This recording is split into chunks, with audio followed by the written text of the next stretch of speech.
Shooting it raw? Yes. Shooting it raw.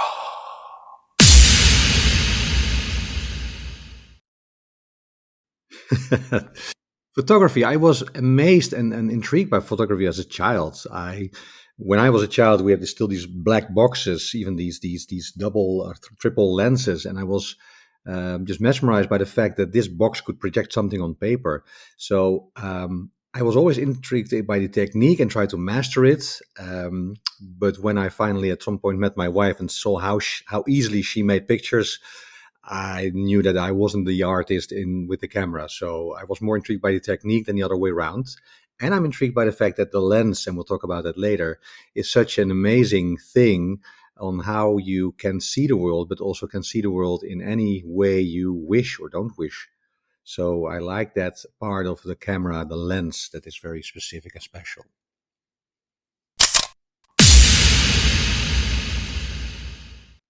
Wow. Okay. I love how everybody says something different. Anybody who listens to the podcast enough will hear me talk about how that happens. Mm-hmm. Now, one thing that you don't know, or maybe you don't know, is that I haven't recorded an episode in a couple of months because I had a bit of a throat injury. Whoa. Or an esophageal injury. It's very crazy, so it's bizarre. But enough about that. First of all, thank you. Now, I'm going to butcher your name, and I'm sorry. So is it Machiel Hoek? In Dutch, it's called Machiel Hoek, but with a g. So if you don't do Machiel or Machiel, you can never. Okay, Machiel Hoek. Yes. Okay, nice to meet you. Nice to meet you, Ren. Yeah, so I'm in Hong Kong. Where in the world are you? Amsterdam, close to Amsterdam, the Netherlands. This is a small country packed with people and other things, so we're all on top of each other here. What? More so than Hong Kong? No, I think Hong Kong is like you say. Sorry for that, no. I was trying to brag here, but it's the fact that normally you have a conversation with people in America and they say, Netherlands, where's that? And it's just this tiny spot on the map. But you're right, Hong Kong is a next level. I bow to you. What's the population of the Netherlands? 18 million. 18 million, nice. Okay, so this is 7.5 million in Hong Kong. Listen, this is Machiel, right? So this is really exciting for me to meet you. And already you kind of dropped a little something in your intro about lenses. And already I think I'm fascinated. And also, your energy by email, amazing. Same to you. So that's interaction. Nice. Right.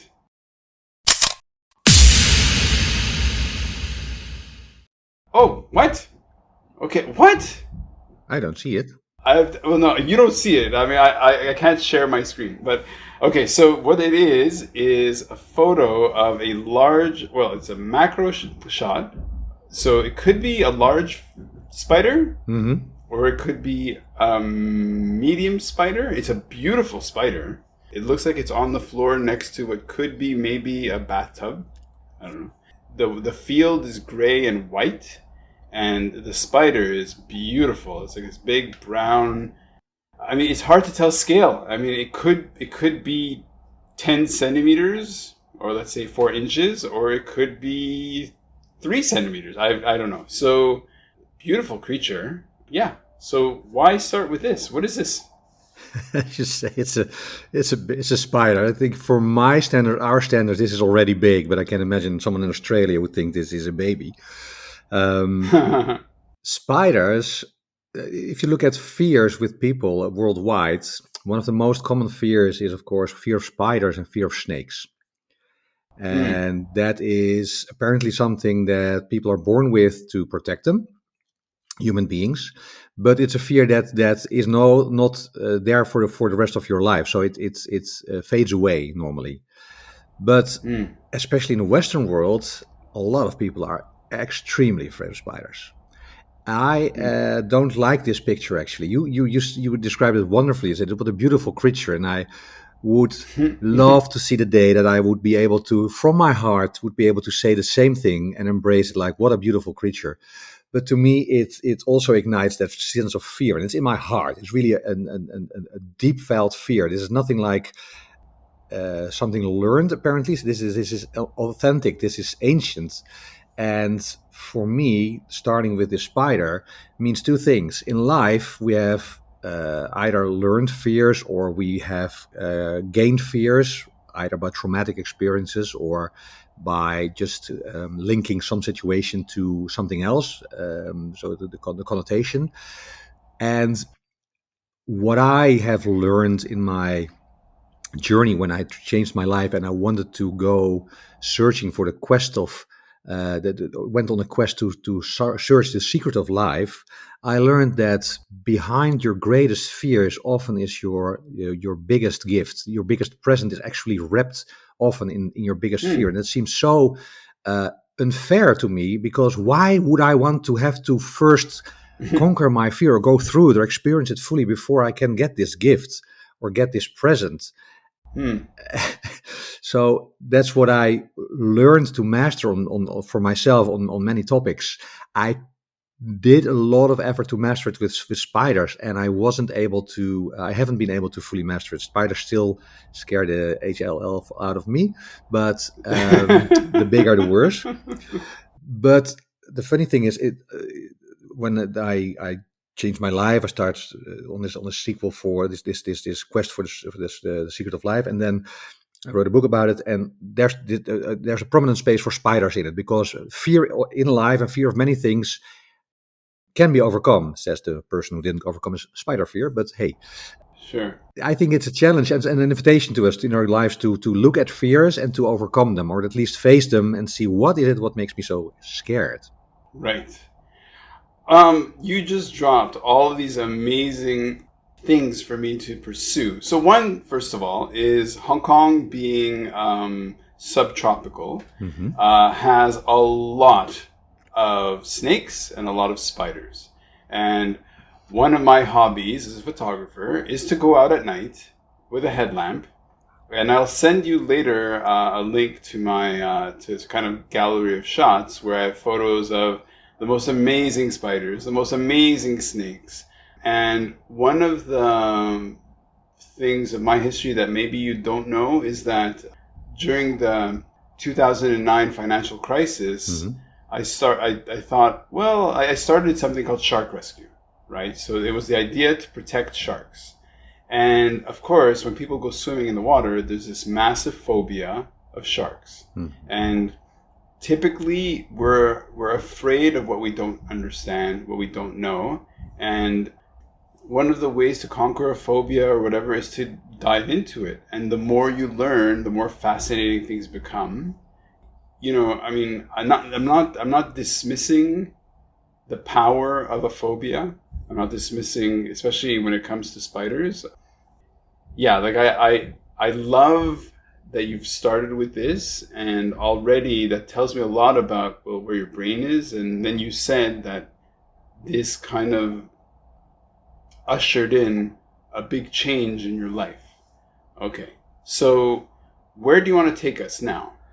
Well, maybe one aspect of this fear of spiders, of the general fears, of course, is that what you say is that the wonderful what you did on this project on sharks.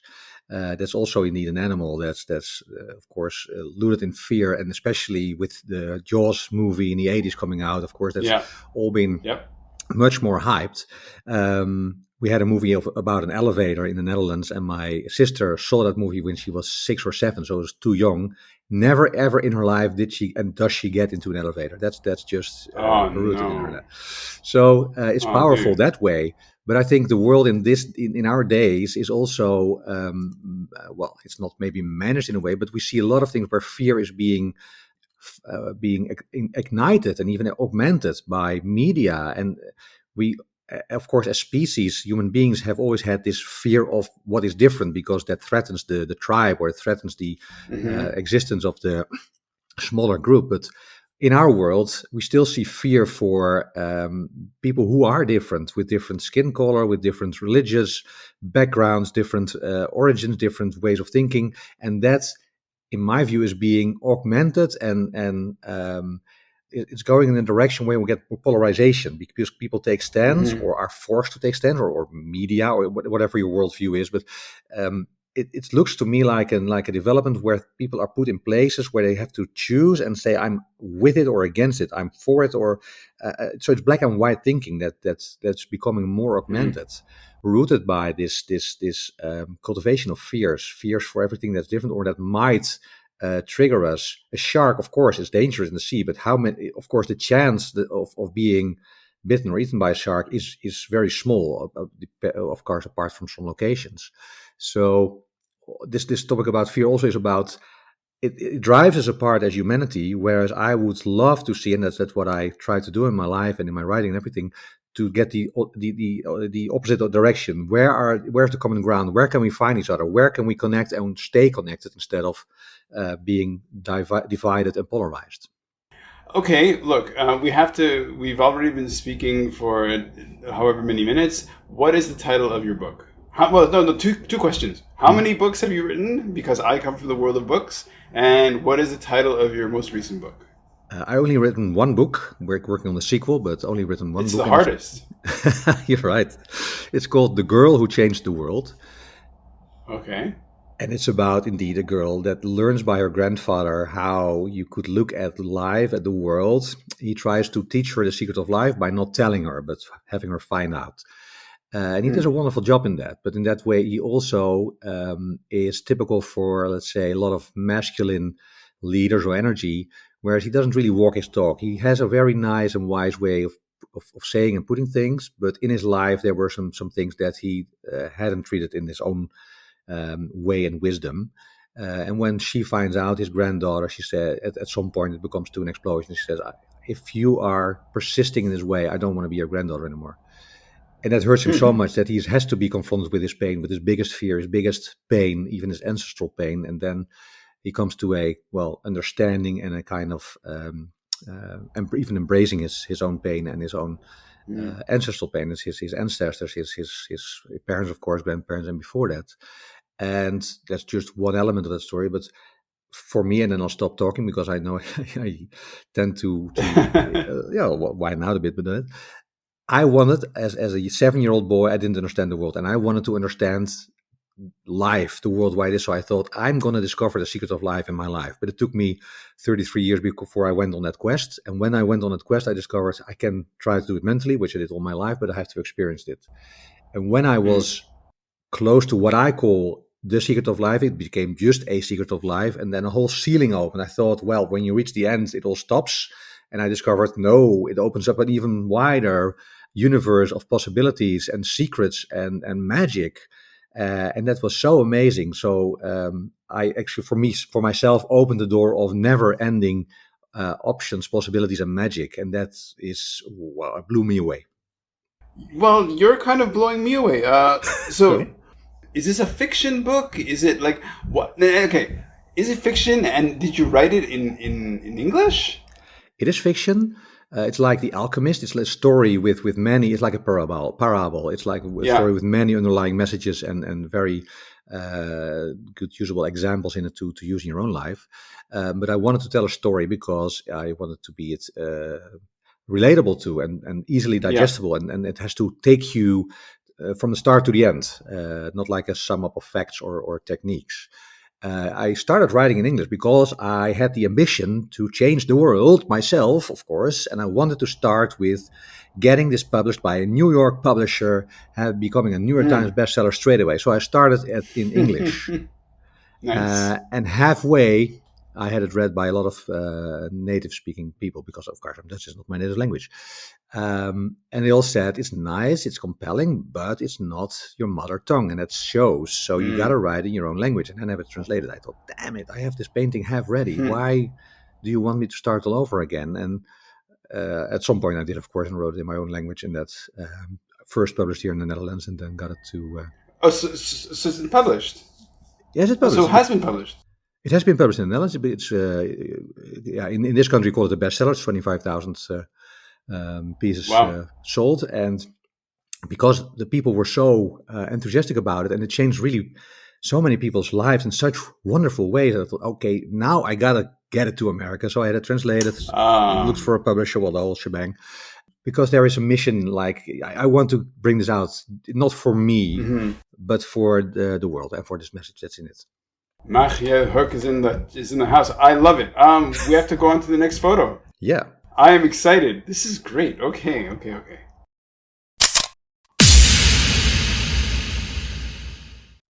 Wait a second. Okay. Now this is what I first of all, it's you. Yeah. Okay, standing in a sort of white blouse with a backpack on, very very thin, small backpack on. You've got a red bandana around your neck. You've got white goggles. You're wearing reflective blue, like almost like Ray-Bans, or maybe not be Ray-Ban, that style, aviator glasses in blue. You've got a white hat with paisley on it, like a mini cowboy hat, I guess. Behind you is a camper. I would say that this was done at Burning Man.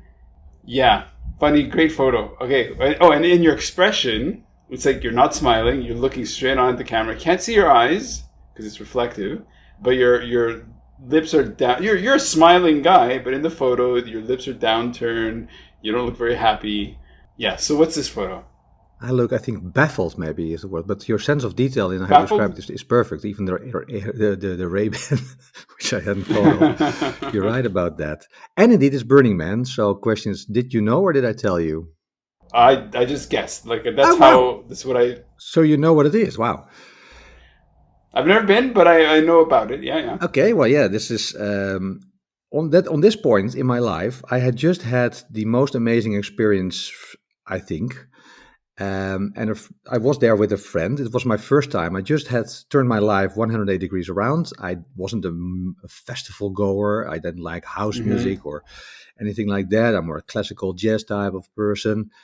But I was in a point in my life I thought, hey, I got it. Now I got to do the things I don't know or that I don't know about. So my hairdresser told me about Birmingham. Okay, there I want to go. So I invited my friend. We went there, and I got there, and it was like, okay, I like the energy, but I don't feel home here. Are these people playing a role, or is it real? And all this house music, and all that boonka, boonka, boonka everywhere. Yeah.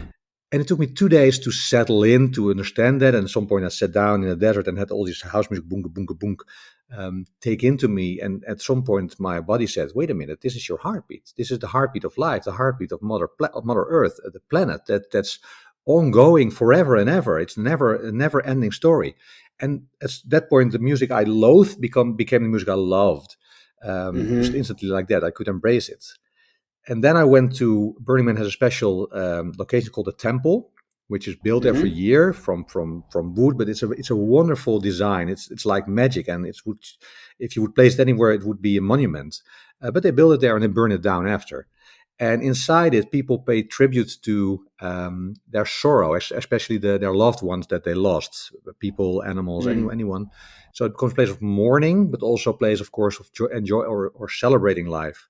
But people are so, you see the signs like saying, dear Saskia, the boys are growing up so well, you should see them. Just those few words, you know exactly what happens. And they all those words resonated with me. They hit me, they hurted me, they got something in me. And at some point I just sat down and started writing a small note to Lisa, the daughter in my life that I would never know because I was in a relationship and we wouldn't get any children. So I wrote down what I actually would love as most, become a father, have a little soul around me. And the next day I came back, somebody had written something with it, female handwriting, little heart, saying she loves you, be strong.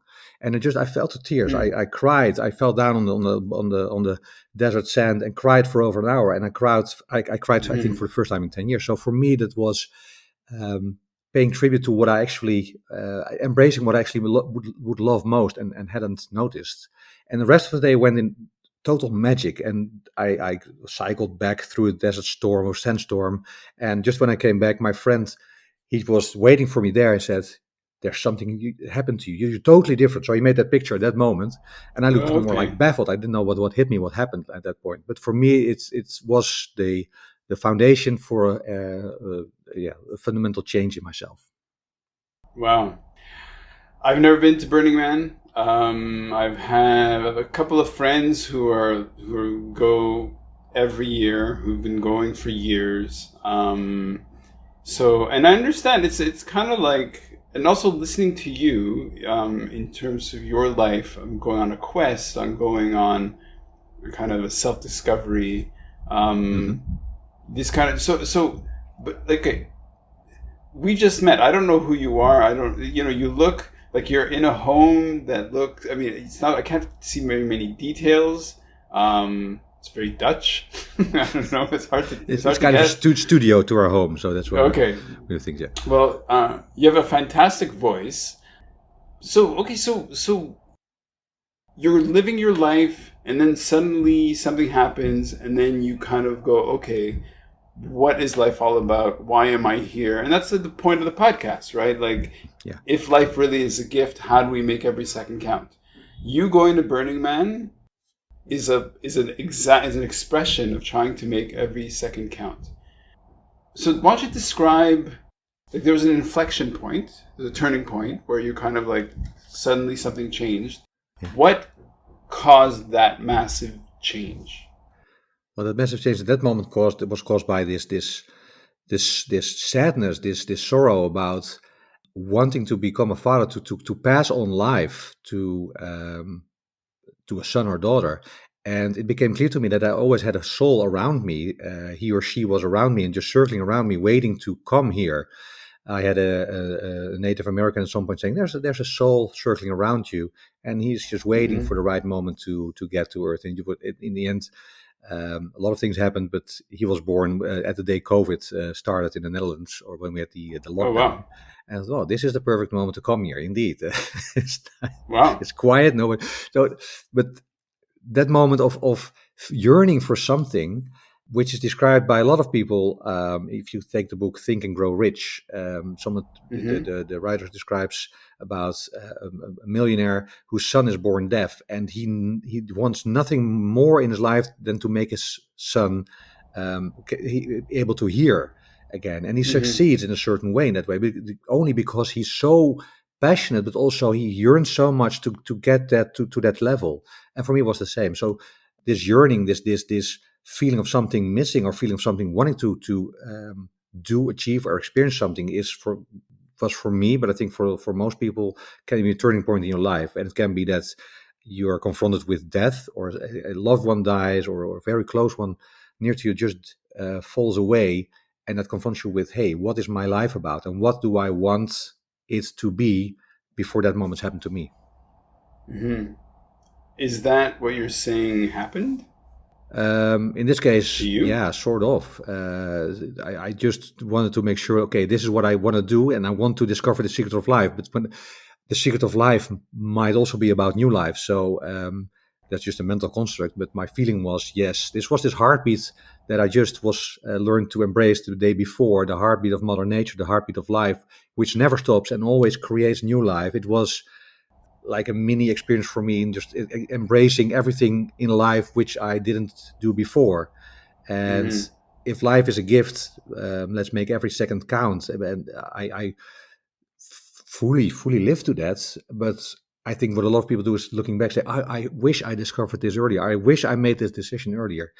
But you can't. Mm-hmm. You couldn't have done so, because all you do takes you to a certain moment where you get a catharsis or something else, when you just make that choice. And I think it's never ever too late to change, or never ever too late to embrace something, or do something new, or do something what you really wanted.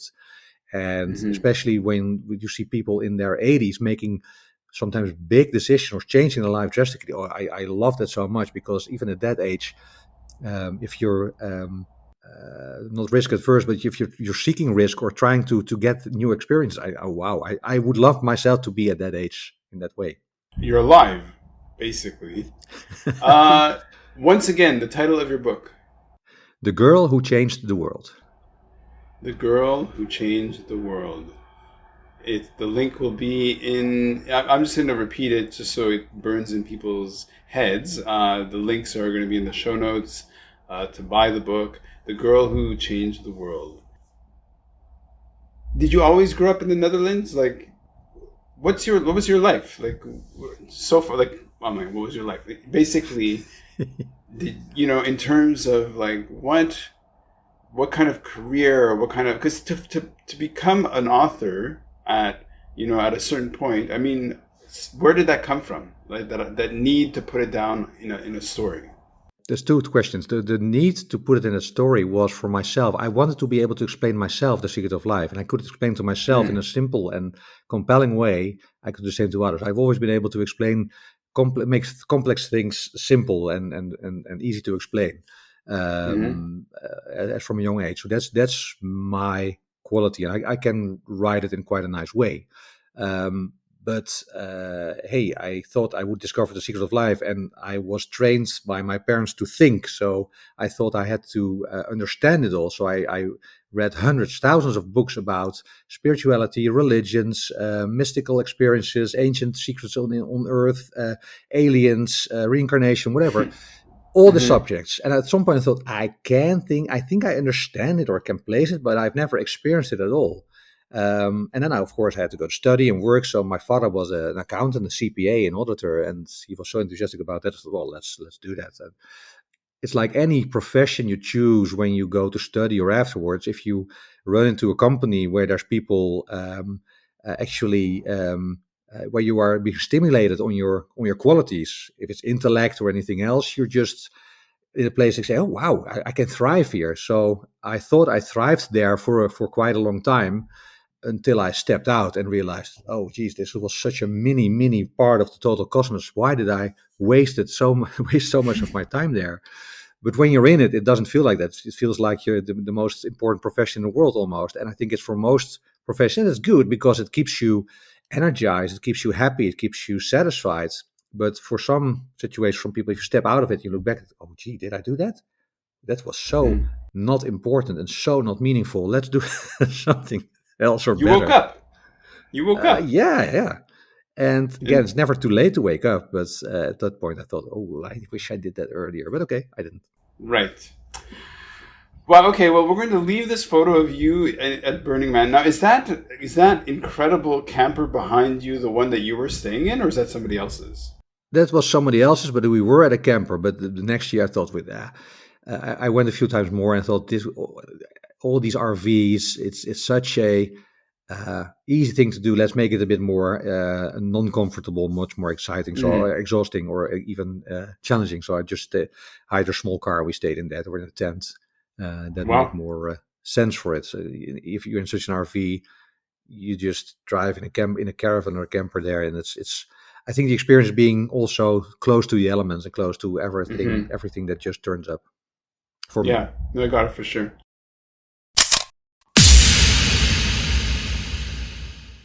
Wait. Oh, this is very sweet. Okay, Ah, it's a close-up photograph of a young boy who's missing the top two teeth, smiling broadly at the not at the photographer, but at somebody off camera. So he's wearing a T-shirt that says, well, or maybe a rash vest that says "Swim, swim, swim." Kind of bright reddish swimming trunks, I guess. yeah. He has a beautiful expression. He has these like straight, slightly waved, not blonde, but bright, like light brown hair. Behind him is a mountain or a hill. So that's not the Netherlands. I don't think it's a blue sky. There are a few. There's maybe one cloud in the picture, but it's basically maybe shot in the morning or in the noon. Yeah, the sun looks like it's pretty much high noon, either like 11 in the morning or 1 in the afternoon. Behind this little boy are like 3 or 4 photos in the water. Is it a lake? It could be a lake, maybe not the sea. I don't know. And just far in the background, you can see a little bit of a hillside and a town, a very low town. And beyond that, I can't really guess. Why don't you take Well, it from here? Who's this sweet little boy? this is my boy, Mika. Ah, It's indeed Lago Maggiore, Italy. So you're right. It's a lake, and he just ah. swam there. And his T-shirt says "swim, swim, swim." But he is afraid a bit of the water. So we'll get that's a fear. I thought it was a nice combination. This is Mm-hmm. the boy that was born on the start of COVID here, and um, where when I changed my life, found my new love, and I told her my story about Burning Man. And at that moment, I wrote to a girl, Lisa. She's now the protagonist in my book, but she said, Mm-hmm. let's together make Lisa and bring her to the world. And it was a long story, a long travel for us because we had miscarriage after miscarriage after miscarriage. At some point, people Oh say, wow. don't even try to get pregnant because you will get uh, it will not be something life worthy, or you don't want to get pregnant. Mm-hmm. And we were so not at some point really at one day maybe upset by that, but much more in a conviction. No, it's not going to happen. We're going to bring this soul here, and it's going to be a perfectly healthy. We thought girl. For us, we had to change our mindset. We had to change a lot of things. And my wife, she, like you do with military precision, almost zoom in on photos and describe everything you see into the smallest details. She went into the process of how you become pregnant but stay pregnant, and science Mm-hmm. and medical and hospitals and experts always say we know how to get pregnant but we don't know how to stay pregnant. So she zoomed in on Mm-hmm. that, and especially on her body, and was able to like you did with those two missing teeth from my from this boy, find out exactly what was missing here and take it out. Where everyone said you cannot do that, she took it out. She well, cured herself on that small point. And then Amazing. at some point, and we knew exactly when it happened, on a full moon night, he was we made him, so to say. Mm-hmm. And the first time we had the pregnancy test, he just there was this plus just flying through the window through this self test, this pregnancy test. It was just like bam. Nice. And he has always been that since then. When born and afterwards, and until this day, he is one bomb of energy. Nice. He is exactly the spitting image of me at that age. So I can see myself growing up again, Mm-hmm. as in all aspects. If I send a picture of him to my mother or a recording of his voice, she doesn't know whether it's me at that age or her grandson now. It's Oh.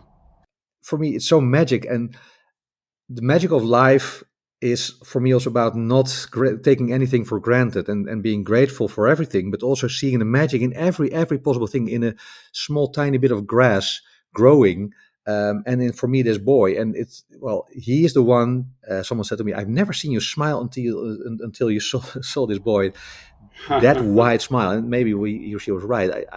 This boy, this little soul is, it's like my mirror, my spitting image. So I can raise myself again. I can see myself growing up again, and Mm-hmm. it's all Mm-hmm. magic.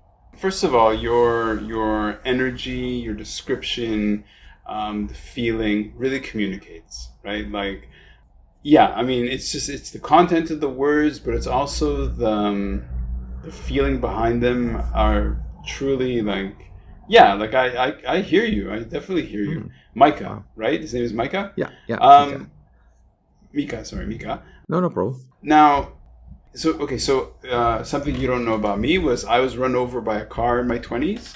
What? And yeah, so I had like 3 brain hemorrhages. I was in a coma. I was paralyzed.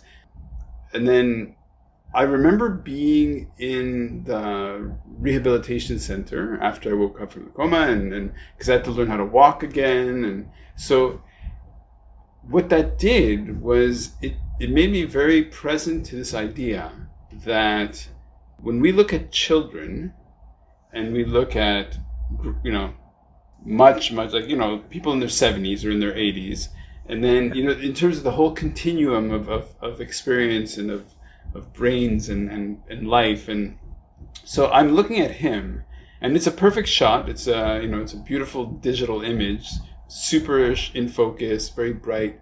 And then next to that, I'm seeing you and your face and your expression and your smile and it's like, it's this kind of this funny continuum of obviously you're not the same person. You're not, you No. know, you're, you know, there's clearly, okay, father and son thing happening for sure. But there's that interesting thing of you seem to have a really interesting way of thinking about life and time in terms of your connection with your son. So why don't you talk about what is time for you? What, in terms of trying so hard to get pregnant, finally getting pregnant, and then being so conscious about his impact in your life. Like, why don't you talk about that? Wow. There's two things, I think, time and that impact. I think many people can relate who are have had difficulties of getting pregnant, staying pregnant, or didn't get pregnant at all.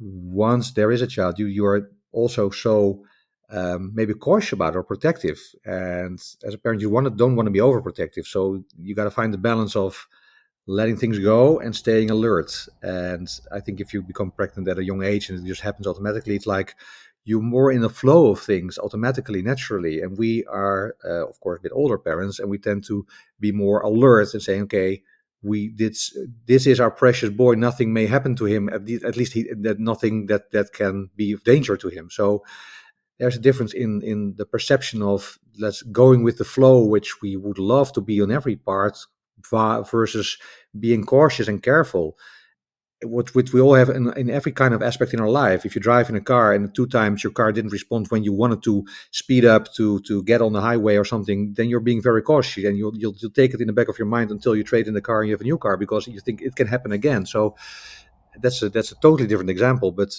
we are, of course, trained as human beings to say, okay, what are we careful about and how we deal with that.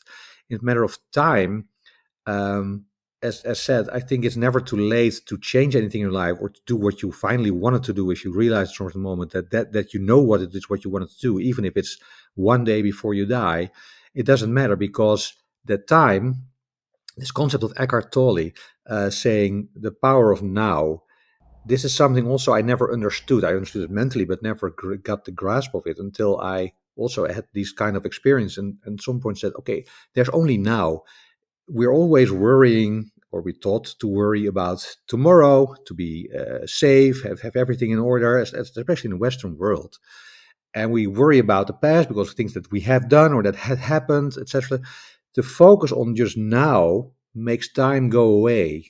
And it's a practice like in meditation and certain practices that you can go to that state where you're just even maybe not your body anymore.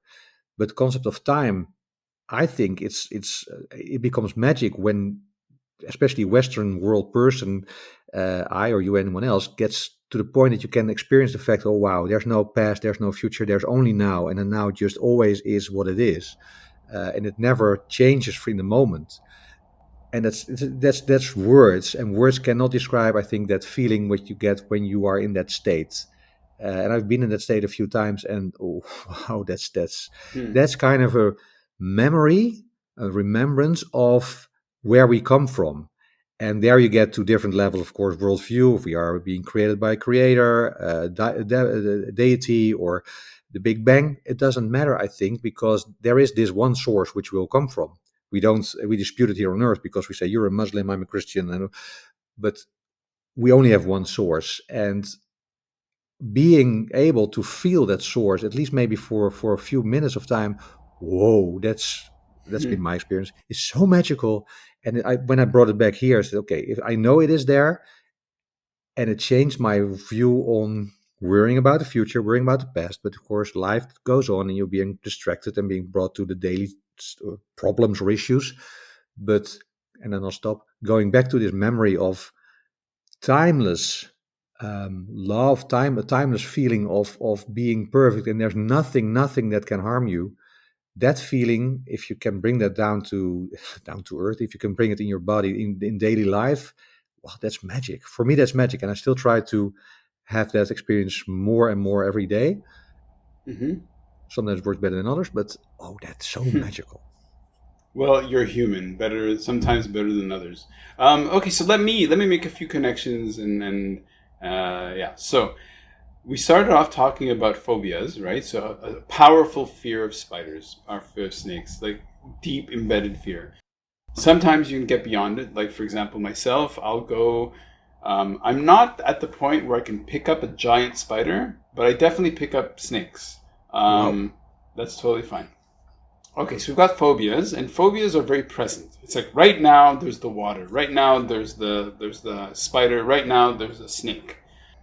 Then we've got anxiety, and anxiety is basically worrying about the future. So it's kind of like not being in the now, being, and I have general anxiety disorder. So sometimes it gets the better of me where I do have worries about a future that I'm definitely not in the present, right? Okay, so when you look at Mika and like, and how old is he now? He's 6, 7, Four and a half. 4.5. Sorry, 4.5. So No problem. when you look at Mika and a 4.5, somebody who's 4 is definitely in the present, right? Because in a way, as we get older, we learn how to be more living in the future, living in the past. Yeah. So how do you address looking at his behavior and how he is, and balancing the notion of anxiety, which is living in the future, worrying about the future, versus the phobia of the present? And look, and if you don't like my question, answer it No, differently. I like your question. I like the way you combine it, because indeed, also fear brings you to the present. It's really a spider or a snake or anything like height fear. It brings you to the now. It brings you really to where you are then. Other fears, like worrying about your financial future, what might happen in your job, is more fears that are created in our system, which can take which can take you over even. Hmm. And that's worrying. It gives stress, and that harm, that's really harmful. Those other types of fear are really for putting you in the now, and I think those are healthy fears because they are just there and then they disappear when the situation changes. And Right. looking at my or any child, indeed, being just in the now, playing, and playing is a wonderful thing. That what I uh, tried to do my life, but I understood that I never did it in that way until I played with him, and I still had these thoughts when playing. Okay, I got to do this, I got to do that, finish that job, finish that project, and then it's funny thing is the child notices straight away. So, "Oh, Daddy, you're not here." So Huh. Hmm. the child brings me to the now and say, okay, just play with me or be here. And I learned to also just surrender to that. Indeed, say, okay, why do I worry? And the funny thing is that even if you try to, you think you mastered something or you experienced it once or twice, daily life has a tendency of confronting you always with situations. Okay, try this way, try this way. Hey, now see how you deal with this. Um, Hmm. so a child brings you indeed back to the here and now until they also come to the point that, hey, I want to have something in the future, and why is not now? For a child, everything is now. So if you say tomorrow it will be your birthday, they will be acting like today's their birthday until they have a certain age where they can mentally Sure. master that. So, like fears, a child brings you to the now and mirrors you in that way.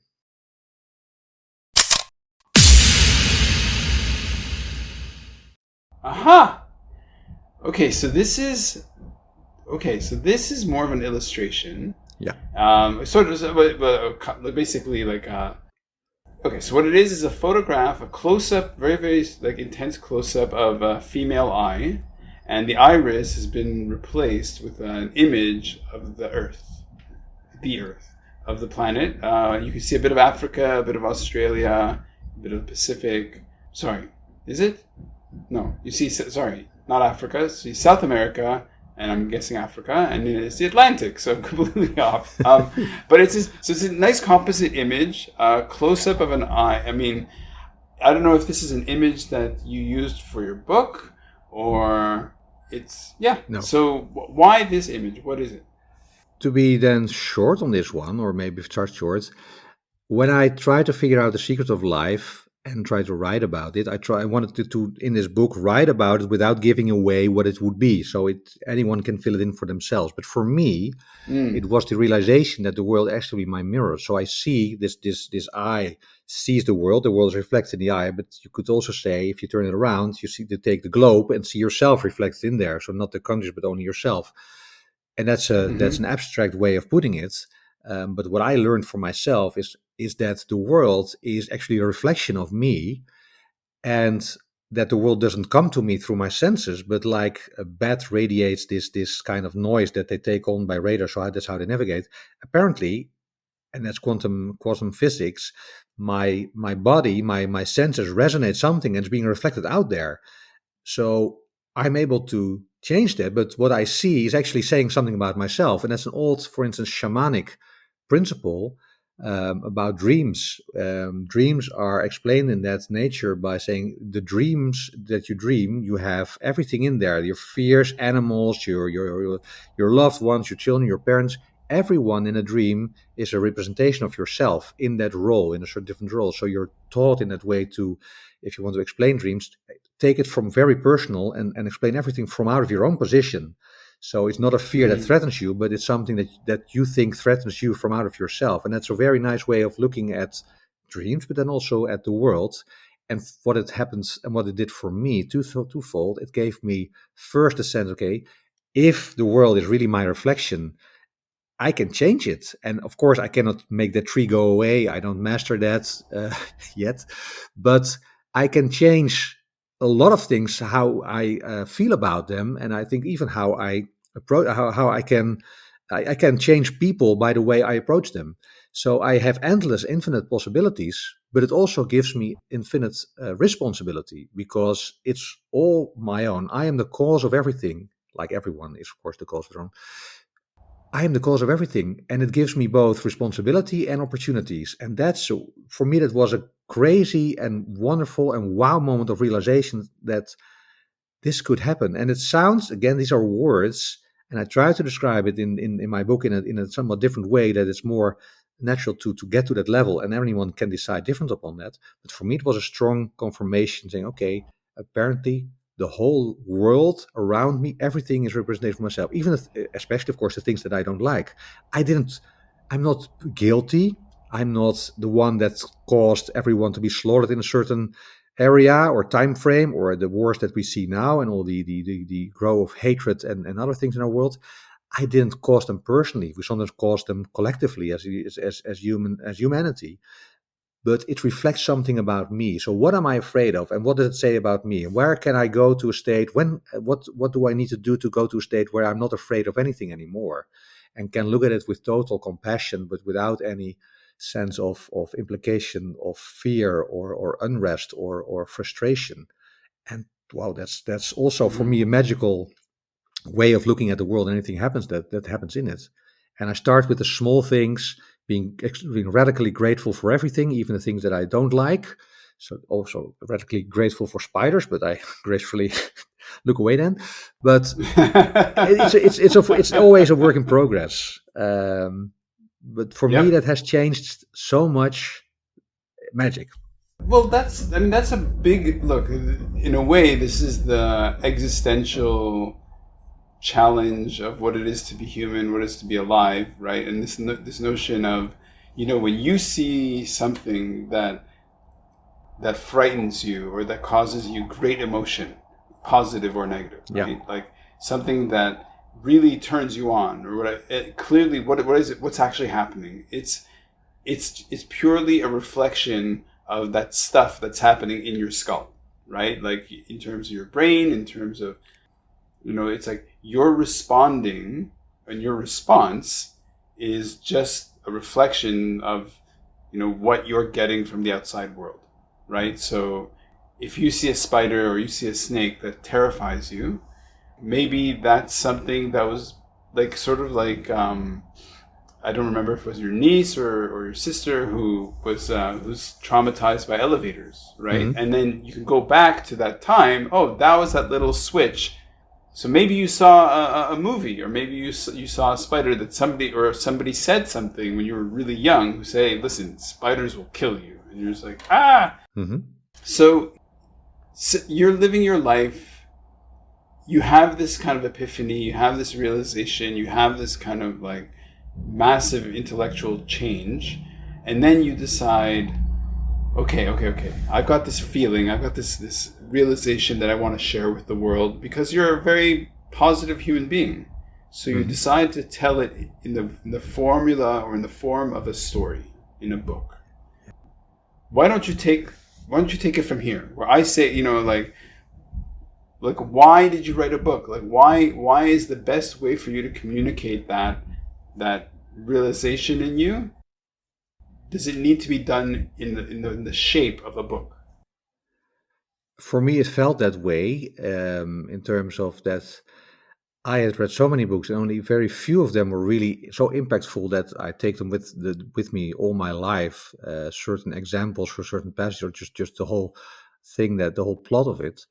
That I thought I would love to be able to create something like that, because in a book it's there. So when you open it, you can write it. It's distributable, it's multipliable, so it can go anywhere. So you can Hmm. reach a lot of people by that. Like other artists do the same with their work. If you are a photographer, and in this way, of course, in this age, it can be multiplied faster. For me, it was the natural way, because I apparently was able to express myself in a certain way that relates that a lot of people relate to, and a lot of people love to experience. And that was no other choice. And of course, I wasn't that good in photography at all, so that was not any option. It was for me, and it's I would don't I never would like to lose the humor, but sometimes I take it a bit personal, maybe, or seriously. That I really think we need to change our world, because I think we are otherwise on the brink to a large extinction event where a lot of us, humanity, will disappear, and then we need to rebuild everything again. And what I think is necessary for that is twofold. What I described here: a different view on the world, a different view on everyone's self, and how you can, as a person, relate to anyone else and stand in their shoes. If you're in America and you don't like Trump, you vote for the other one. But how can you try to understand the people that vote for Trump? They're also human beings, so they have a rational reason. Try to understand each other instead of saying the other one is wrong. And the second one is, I think, that's a personal view, that our world has been ruled by masculine energy, by masculine dominance for at least 5 millennia. So every aspect of our society, rules, religion, politics, economic system, is based on masculine principles that favor the masculine, favor man, and disfavor the feminine principles, the women. What I think we need a drastic change in reset, and getting to a real balance, like yin and yang, with the feminine and the masculine. And we don't get there by saying, oh, we got to have 50% women and men in board of directors in companies or in politics, because we're still playing the game by these masculine rules. So we have to reset the system, and something in femininity, in women, needs to be awakened for that. And I think, and again, it's a personal observation, that women in groups in general are able to depower themselves, whereas it's easier for men to empower themselves as a group. And what I would love to do is get this discussion with women on why this is and how we can change that. And I would love to be able to be part of that change, um, and to get to a world where we're not a species of mankind, but of kind men or kind women, okay, kindness. And that is one Mm. of my deepest felt convictions and missions. Say we need to get to this balance, because women will save the world. That's why I call it the girl who changed the world. Women need to change and save our world. Men Hmm. aren't able to, because men out of control, dictators, people with too much ego, power, and money, are able to disrupt the whole world in favor of themselves and in disfavor of a million others. That's what I think and feel. So there's a strong feeling in me that we need to get to uh, a different way of leading the world, and that's only by a reset of systems. Well, Hmm. how? That's another question, but okay. What do you think? How do you feel? How do you respond to that? Is that something you can relate to? I can. Okay, so I've got. I can talk to you for hours.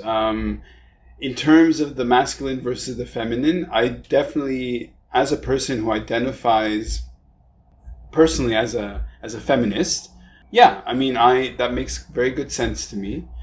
Although I don't want, it's also about switches and off switches and on switches. So somebody who's listening, who agrees with us, we're hitting the on switches, right? By saying this, but I don't Right. want to accidentally. I don't want to hit the off switch No. on people either. Is there something wrong? Is your mic giving you funny sound? No, I think you now have sound, but just when I finish talking, we have jet fighters going through the air here. It's just masculine energy all the Ah, way. okay, okay. So I had to mute the mic, because it's No, it's all good. It's all good. but it's really just when I stopped talking about this, everything was blasting in the air with afterburners. I'm just close to an Air Force base in Holland here, and in these days of it's becoming That's funny. busy. So no, it's great. I think this is really good stuff. Shooting it raw. Now, okay. So masculine versus feminine. I think there is over time there's a rebalancing, and over time life is getting better, and over time we correct and adjust, and hopefully make better decisions. Okay. What is the title? Now I'm going to ask you a funny question. What is the title of your book? In Dutch. Het meisje dat de wereld veranderde. I will not try to repeat that. Right. That's that. Okay. Now, as somebody who wrote, who's basically had a bestseller, give me an example of somebody who read the book.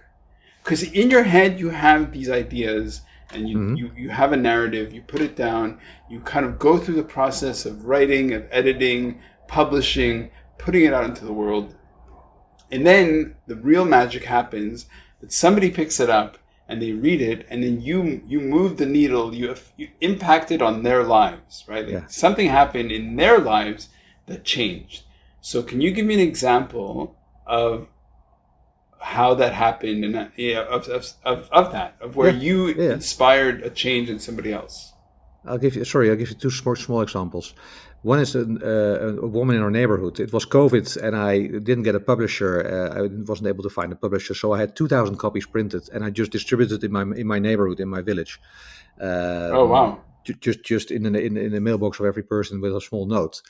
So enjoy it. It's like Burning Man spirit gifting. And You're amazing. A woman who was really hurt by life, and the whole neighborhood knows that. She came to me and said, "Well, thank you for giving me the book." And I've read it, and only now I understand my childhood. I understand what my parents went through, and now I finally understand my life. That gave me goosebumps. And then a year later, that it was already published, I got an email from an 80-year-old woman. And she said, "Well, I was in therapy with a psychiatrist, and at some point he said to me, 'I'm not going to treat you any further unless you're going to read this book.'" And she said, "I didn't want to read your book, but I had to, because he would otherwise stop the treatment."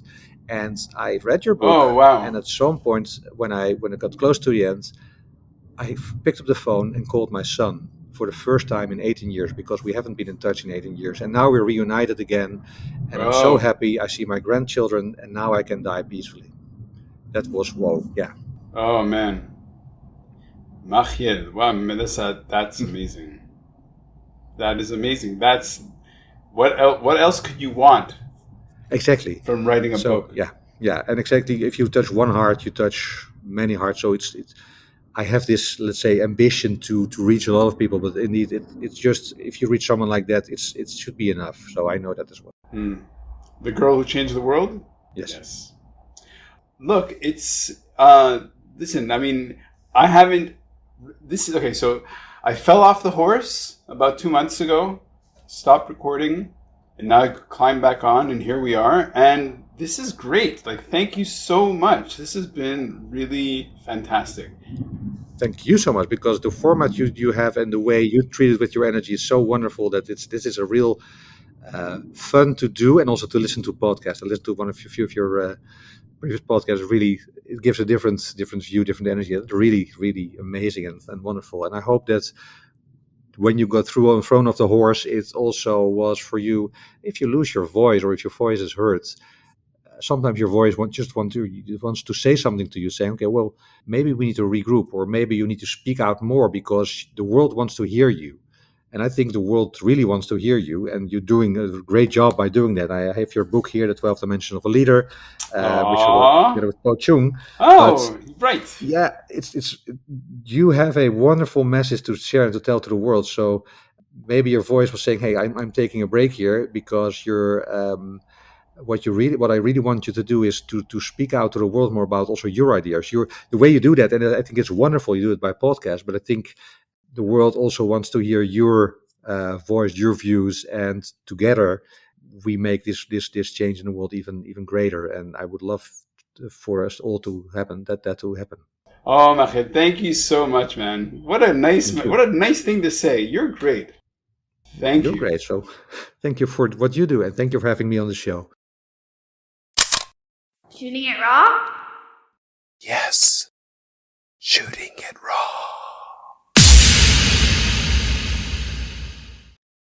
Oh, baby, I like